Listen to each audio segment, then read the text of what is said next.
Washington congressional Republicans begin work on Tuesday on an extensive rewrite of the law that governs the nation's system of higher education, seeking to dismantle landmark Obama administration regulations designed to protect students from predatory for-profit colleges and to repay the loans of those who earned worthless degrees from scam universities. But in its systematic effort to erase President Barack Obama's fingerprints from higher education, the measure before the House Committee on Education and the Workforce could undermine bedrock elements that have guided university education for decades.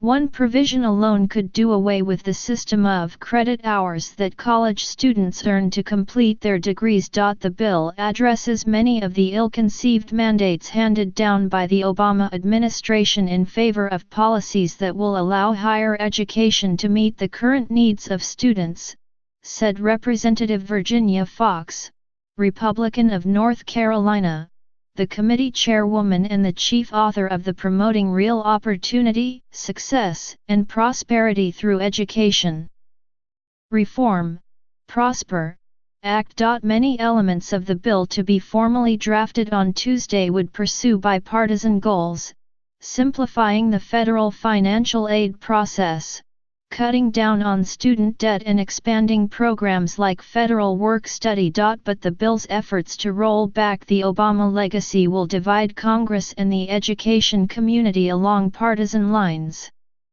Two of the Obama-era regulations of for-profit colleges and universities called Gainful Employment and Borrower Defense are being rewritten by Betsy DeVos's Education Department. Under the House bill, they would be repealed and blocked from readoption. A lesser-known, more complex credit hour rule also completed by the Obama administration would suffer the same fate.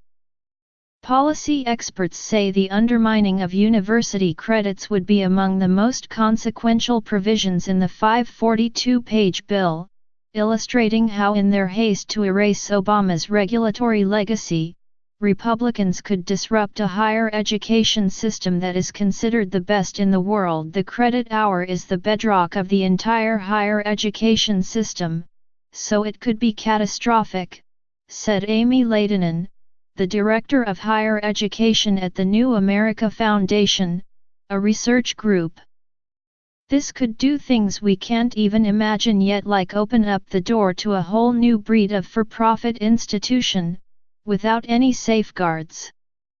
The coveted credit has become the standard measure for virtually every element of higher education, from schedules to degree requirements to financial aid qualifications.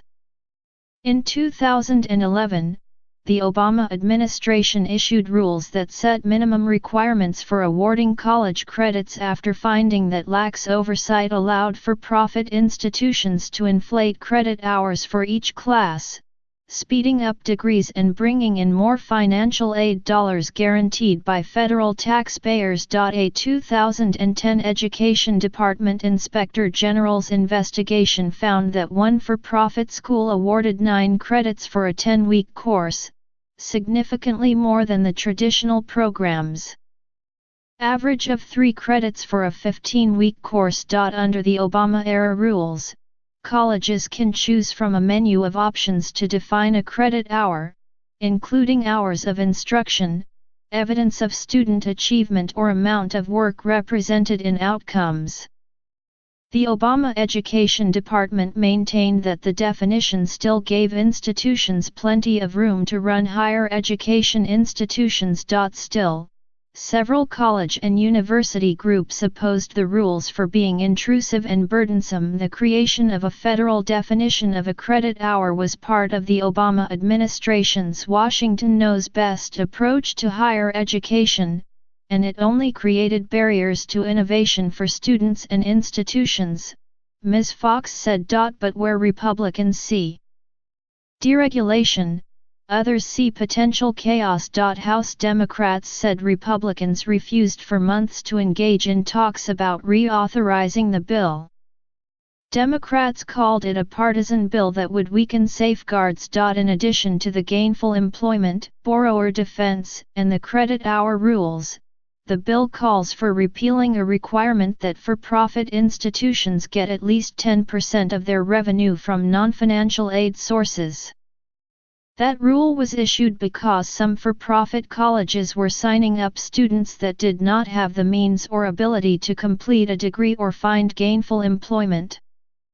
They would then secure the students' loans guaranteed by the federal government, knowing that the inevitable default would be covered by taxpayers. The legislation also weakens rules that required states to take a bigger role in authorizing institutions of higher education.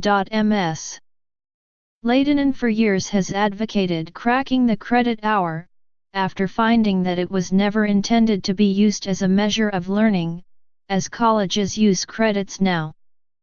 The credit hour was originally a narrow gauge of how much time professors needed to spend in class to qualify for pensions. Andrew Carnegie first established the modern-day credit hour in the early 1900s, allowing colleges to participate in a free pension system if they adopted the use of a standard unit, also known as a Carnegie unit, for college admissions. Faculty members who taught 12 credit units qualified for pensions, and 120 credits came to equal a bachelor's degree. Ms.